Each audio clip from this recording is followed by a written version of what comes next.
Well, to our fellow Americans, brave warriors, and steadfast allies, good morning. You know, as someone who led troops, led soldiers in the streets of Baghdad and Samarra, Iraq, and who trained counterinsurgents in Kabul, Afghanistan, and who still carries the weight of brothers lost to Iranian terrorist proxies, many backed by the same Iranian regime we're confronting now. This fight, Operation Epic Fury, it hits home. Our generation understands this fight. For 47 years, these barbaric savages in the Iranian regime have murdered our brothers in arms, my guys, your guys, our guys.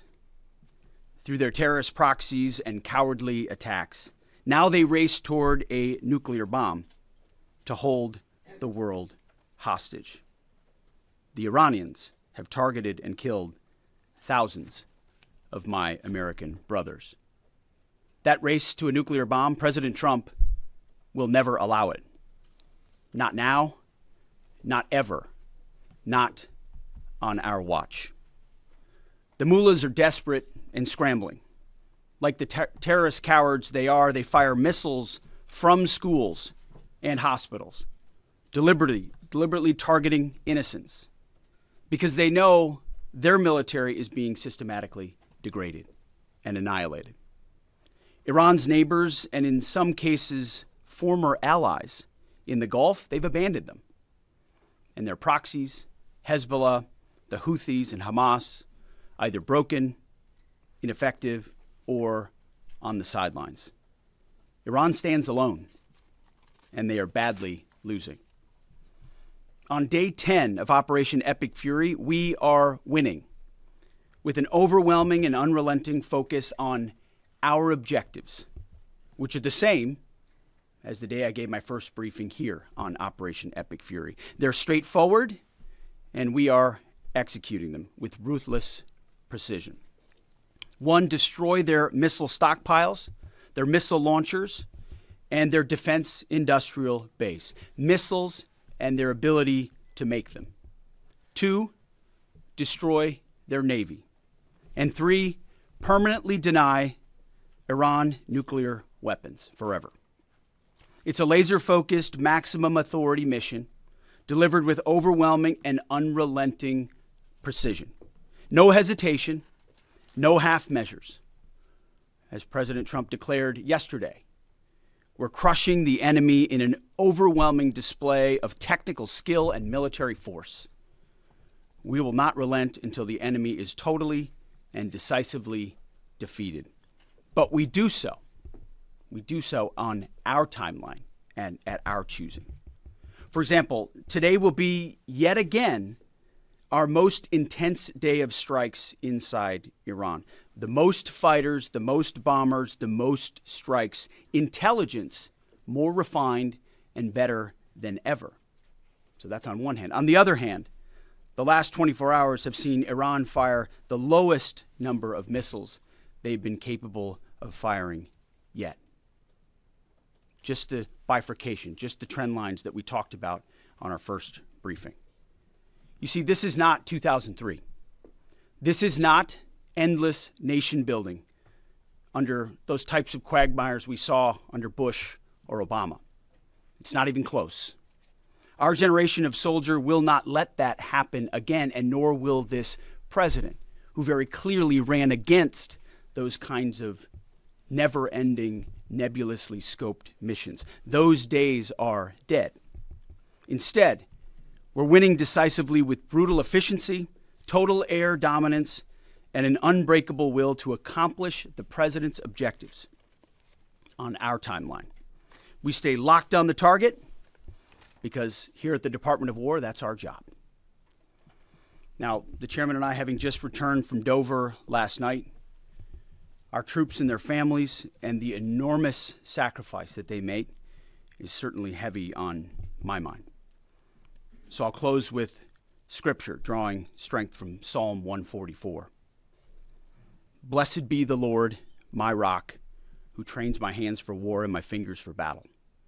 He is my loving God and my fortress, my stronghold and my deliverer, my shield, in whom I take refuge. May the Lord grant unyielding strength and refuge to our warriors, unbreakable protection to them and our homeland, and total victory over those who seek to harm them. And amen. God bless our troops and this mission. Mr. Chairman, over to you. Thank you, Mr. Secretary, and good morning, everyone, and thank you for being here. I'm here today to continue the updates to the American people and to those in the room on Operation Epic Fury. First, let me start with honoring our fallen. As the Secretary said, on Saturday and again last night at Dover Air Force Base in Delaware, our nation's leaders honored our returning fallen as they arrived home for their final time. Last week, I shared a few of the names, and today I want to share the rest. Major Jeffrey O'Brien and Chief Warrant Officer 3 Robert Marzan were the final two fallen to return home and members of the U.S. Army Reserve's 103rd Sustainment Command out of Des Moines, Iowa. Last night, as the news has been reporting, we honored the return of Staff Sergeant Benjamin Pennington of the U.S. Army's 1st Space Brigade from Fort Carson, Colorado. When I met Ben's family last night, his mom, his dad, and his sister, they showed me a drawing that Ben had made when he was in kindergarten. It was clear all the way back then that Ben wanted to do one thing in his life, and he wanted to serve his country and be a soldier. And to the Penningtons, just know how Ben was absolutely a great one. And finally, Major Sorfleet Davius, who returned home this weekend after sadly passing away from a medical condition while on duty in Kuwait. We welcome him home as well and mourn with his family. To the families and the families of all of our fallen, we share in your profound grief. The Joint Force remains eternally grateful for your sacrifice and the gift of a great example that your service members have given all of us. I want you to know that their names will never be forgotten, and you and your family are part of our Joint Force family forever. Let me talk a little bit about the progress thus far, acknowledging that Admiral Cooper will likely continue to give updates from CENTCOM. As the Secretary said, we're in the 10th, moving into the 11th day of Operation Epic Fury. The Joint Force remains focused on 3 military objectives: continue to destroy Iranian ballistic missiles and drone capability in order to prevent attacks on the U.S. and others throughout the region. And this means attacking launch sites, command and control nodes, stockpiles before they can threaten our personnel, our facilities, and our partners.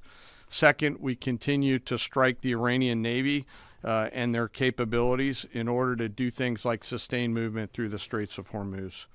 And third, we continue to start working on and going deeper into Iran's military and industrial base in order to prevent the regime from being able to attack Americans, our interests, and our partners for years to come and project power outside their borders. This means servicing production facilities, research and development sites, and infrastructure. Let me turn to the map. We're going to try digital today to prevent laser injury. Since our last update, CENTCOM continues to make progress across the southern flank. To date, they've struck more than 5,000 targets. U.S. Strategic Command bombers recently dropped dozens of 2,000-pound GPS penetrating weapons on deeply buried missile launchers across the southern flank.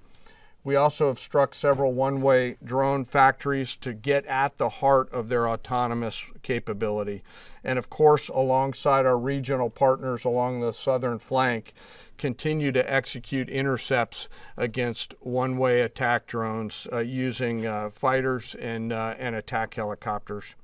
Our strikes mean we've made significant progress in reducing the number of missile and drone attacks out of Iran. Ballistic missile attacks continue to trend downward, 90% from where they've started, and one-way attack drones have decreased 83% since the beginning of the operation. A testament to our air defenders and our air defense systems, and as I said, our partners in the region continue to do great work as well. Second, we're making substantial progress towards destroying the Navy. In the first 10 days of the conflict, we're more than 50 Iranian naval ships into the campaign using a combination of artillery, fighters, bombers, and sea-launched missiles. As Admiral Cooper noted last Thursday, we struck and sank an Iranian drone carrier ship, and U.S. CENTCOM continues today to hunt and strike mine-laying vessels and mine storage facilities. This work will continue. Third, against our objectives, we've begun to target Iran's military and industrial complex, again, focusing on centers of gravity to get upstream of the shooters out in the field in order to deny them the ability to continue to generate those one-way attack drones. Let me spend a minute talking about the Joint Force. Across the area of responsibility, this is gritty and tireless work, and I cannot begin to explain how incredibly proud I am of the extraordinary courage, tenacity, and grit and professionalism within the Joint Force. Last time I had a chance to talk about the Army's incredible logisticians who are out there sustaining the fight. Today I want to highlight a few groups of sailors.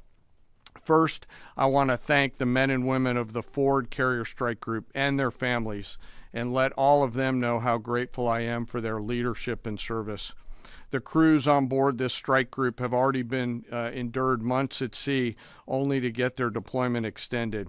These exceptional Americans, rogered up, all supported by their families, continue to stand the watch, taking the fight to the enemy over and over again, night after night. Aboard ships like the USS Ford and the Abraham Lincoln are a special group of sailors I want to highlight today. These are the men and women, the sailors up on the roof running operations on the flight deck. With an average age of the early 20s, these are the unsung heroes of naval aviation. These young sailors, known for wearing yellow shirts, are in charge of the catapults, taxiing jets around on the flight deck, shooting jets off the front end, and recovering jets off the back end. They are literally involved with every single movement on the roof on an aircraft carrier. They are the last ones that a naval aviator sees before getting shot off the front end, and the first one that a naval aviator sees after safely trapping on the back end. And just for a minute, imagine you're standing on that aircraft carrier flight deck. There's 30 knots of wind in your face. The deck is slippery, covered in grease. It's noisy. There are propellers spinning. There's jet blast everywhere. The helicopters are running. Your head is on a swivel, and you're trying to direct a multi-million-dollar fighter into a 1-foot square box so that those naval aviators can be shot off into the black of night to go do America's work. Those jets are fully loaded with missiles and bombs, and they are a world-class team combined with the naval aviation and the aviators in those jets. This beautiful symphony of American spirit is the definition of perfectly organized chaos, and these crews do it every single time the carrier is at work. Oh, by the way, in the middle of the night and oftentimes in the pouring rain. These are dedicated young people who take the road less traveled to serve their great nation, doing the deeds that we need them to do. America's enlisted force is the pride of every nation's military, certainly ours, and the envy of every other one as well. Each and every one of them out there across the Joint Force are extraordinary, and in particular today I want to highlight the yellow shirts. Ladies and gentlemen, our work continues. It'll continue to be difficult. I ask every American to keep our deployed force and their families in our thoughts. Combat deployments can be tough on the force and the families, and it's important that we continue to remember that. I remain deeply humbled by the 2.8 million members of the Joint Force, and I'll end where I started, and that's remembering our fallen and their families whose sacrifice will be felt forever. And with that, I'll take some questions with the Secretary. A beautiful symphony of American spirit. Well said, Mr. Chairman. Thanks, sir. And I will just note that no other country in the world is capable of executing what the chairman just described, day after day, night after night, unrelenting. Well said. Thank you. Yes, sir. Alexandra Ingersoll, One America News. You talked, Mr. Secretary, you talked at the conference in Florida on Thursday that there was a 90% missile capabilities degradation and 83% drone degradation, and I know the chairman just repeated those numbers. We've seen the most amount of fighting these past 5 days. Is there any update to those percentages? And also, are you able to give any quantification of degradation to the enemy's nuclear capabilities yet? What those numbers represent is a persistent low ability to respond, which is what we're looking for, right? It's if the enemy can simply wait and then project power, that's problematic. And we've seen some spurts here or there, but ultimately the trend lines, if you look at the charts that we look at every day, have gone like this down to a flat. It doesn't mean they won't be able to project. It doesn't mean our air defenders still don't have to defend. They do, but that is strong evidence of degradation, along with the battle damage assessment that the Joint Staff does, which takes time. You've got to look at imagery and recognize whether something's been simply degraded or it's been destroyed, or whether an underground facility has been collapsed or completely obliterated. So there's differences in how you evaluate that, but the numbers staying that low is a demonstration of the efficacy for sure. Yeah, Ryan. Thanks, Mr. Secretary. There's been reports that the new leader of Iran has been wounded. Do you know if this is true and what his condition is? And then another one, President Trump said he had a really good call with President Putin yesterday. Will Russia be aiding us in this conflict, and can you share anything on that?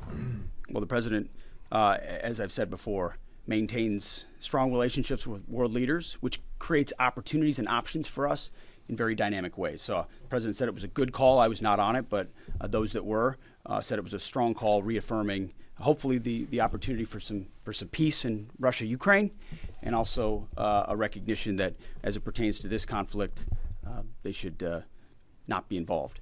The first question was on the new leader of Iran. There's reports that he's been wounded. Oh, the new leader of Iran. He would be wise to heed the words of our president, which is to not pursue nuclear weapons and come out and state as such. As far as his status, that's not something I can comment on right now. Yeah, right here. Great. Mr. Secretary, Eric Schmidt with the New York Times. A question for you first. Last week you talked about this being the beginnings of an air campaign that could last 3 to 8 weeks. Can you give us your assessment on where we are now?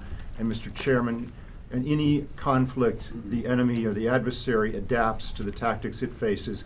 Can you talk about the most challenging adaptation the Iranian military has made to the U.S. military? What challenges are you facing most right now? Thank you. I appreciate the question. Where we are is in a very strong place, giving the President of the United States maximum options. And from the beginning, from this podium, we haven't stated how long it will take. Our will is endless. Ultimately, the President gets what we serve him as is we give him updates on a daily basis of exactly where we are so he can make that determination on the throttle. Mr. Chairman. Thank you for the question on adaptation. As you're right, no plan survives first contact with the enemy or Murphy. They're adapting, as are we. Of course, we have very entrepreneurial warfighters out there. I'd rather not, for operational security reasons, tell them what's working.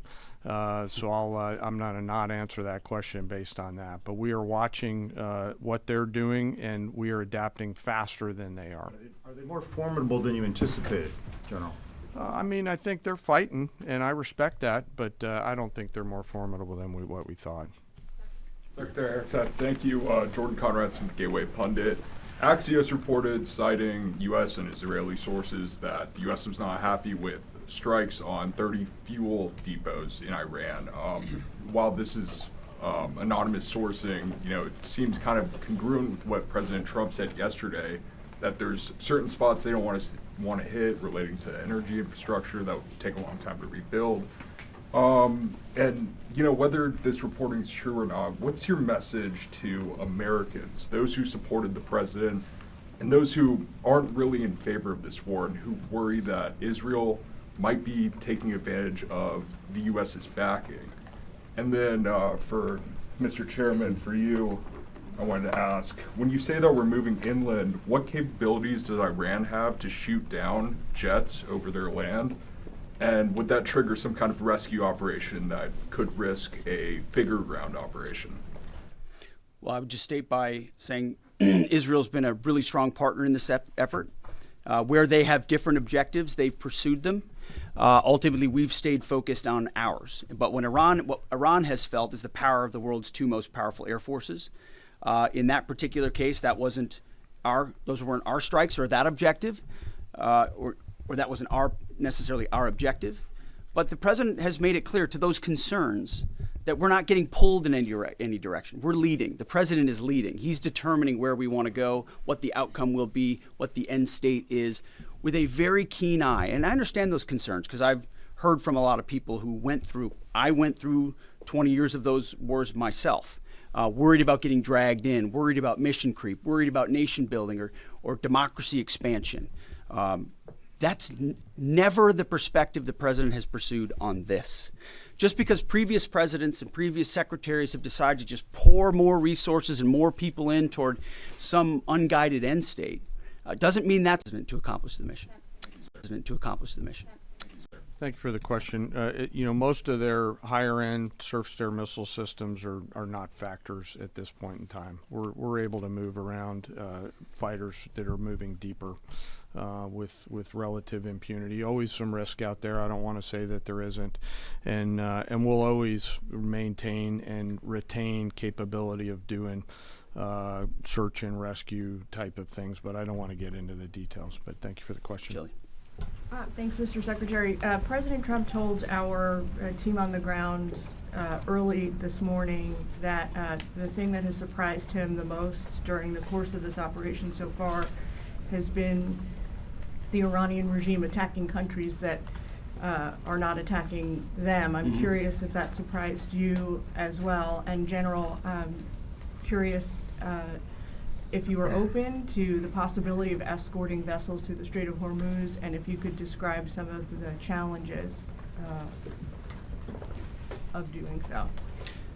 Big mistake by the Iranian regime to start targeting its neighbors right away, exposing who they are and what they're all about, indiscriminate targeting, flailing recklessly at the beginning. I can't say that we anticipated necessarily that's exactly how they would react, but we knew it was a possibility. And I think it was a demonstration of the desperation of that regime then and that regime now, that they still think their pathway out is to try to alienate their Arab partners even more, who've instead decided to come to us and have been willing to go on the offense, have been giving us access, spacing, and overflight in a new partnership that will continue to remake the region the way that President Trump did with the Abraham Accords. So you're pushing those countries in our direction to support this effort, further alienating Iran. And I think it's worth underscoring. I see in the media banners that say, war expanding or war spread.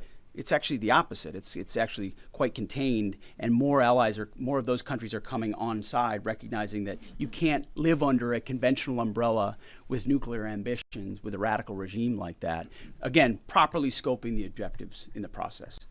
And then you want to talk about the Strait? Sure. On the potential, if tasked to escort, we'll look at the range of options to set the military conditions to be able to do that. And then, like we always do with every potential mission, come to the Secretary and the President with both what are the resources required, what is the command and control required, and what are the risks, and how do we mitigate those risks. So we're looking at a range of options there, and we'll figure out how to solve problems as they come to us. But I would reiterate also to add to what the chairman said, the truth the president posted last night about that, saying if Iran does anything to stop the flow of oil within the Strait of Hormuz, they will be hit by the United States of America 20 times harder than they have been hit thus far. He goes on to say, death, fire, and fury will rain upon them. You've seen the truth and read it. But he takes very seriously the condition of that straits. We have capabilities that no other nation on earth has, and we're certainly working with our energy partners across the administration to control for that. That's part of that scoping of this. The world needs to understand this this isn't intended to be, nor is it something that will expand. We know exactly what we're attempting to achieve here, scoped properly, and the American people can count on that for sure. Thank you so much, Secretary Hegseth. President Trump has long said that he wants to minimize the loss of life in war, which wherever it occurs in whatever country, which so many people obviously appreciate. Can you detail the specific measures the Pentagon is taking to minimize civilian casualties and strikes inside Iran? And secondarily, is the Pentagon prioritizing replenishment of precision-guided munitions, long-ranged strike weapons, or air defense interceptors? And can you share any details on which systems are being prioritized? Yeah, seeing it from the inside every single day, including this, no nation takes more precautions to ensure there's never targeting of civilians than the United States of America. From the boat strikes in the Caribbean, where every single strike is assessed to this campaign here, no nation in the history of warfare has ever attempted in every way possible to avoid civilian casualties. And frankly, that's a point that just isn't appreciated enough. Where things happen that need to be investigated, we will investigate. To the question shouted in the back, that it's not open source is not the place to determine what did or did not happen. We take things very, very seriously and investigate them thoroughly, which takes time, and which is why it does take time. But ultimately, unlike Iran, who targets civilians indiscriminately, who we've seen in the intel moving rocket launchers into civilian neighborhoods, near schools, near hospitals, to try to prevent our ability to strike. That's how they operate. And then they set the targeting of drones and missiles toward civilian targets, hospitals, hotels, airports. CENTCOM's been very good about putting that information out. That's how terrorist regimes fight. They target civilians. We do not. And I can tell you this administration and this Pentagon focuses on that very, very closely.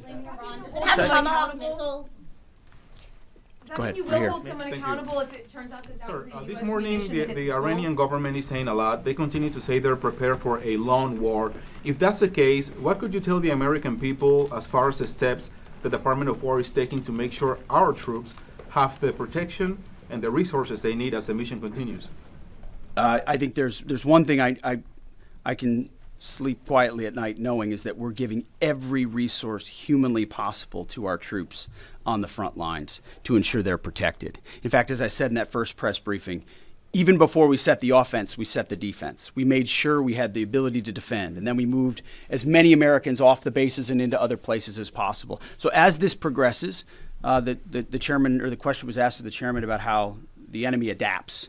Well, of course, we adapt too in real time. And to watch our warriors iterate on air defense and interdiction on drones and missiles and how we get after it, it's incredible how they refine the tactics, bring in new assets to find different ways of getting at emerging technologies. So that is one of the things we're laser focused on every day. Yes, we're going on offense more effectively than any country in human history, but we're also ensuring that in every way possible we're defending the best Americans we have who wear our uniform, no doubt. Let's do one more. Thanks, Secretary Hegseth. The president has indicated that maybe the operation will wrap up sooner than he thought it was going to. What's the plan once the U.S. stops military action? Will the U.S. play a role in the aftermath, or will they leave Iran to sort it out? Ultimately, the aftermath is going to be in America's interests, our interests. We won't live under a nuclear blackmail scenario of conventional missiles that can target our people, which is why the objectives have been scoped from the beginning. Missiles, missile production, a defense industrial base, Navy, all in service of ensuring they don't have nuclear power projection capabilities. That's what matters to President Trump. That's what matters to the American people. And ultimately, that's why we're so laser focused on ensuring those objectives and those objectives alone are met. Thank you. I appreciate it. Thank you.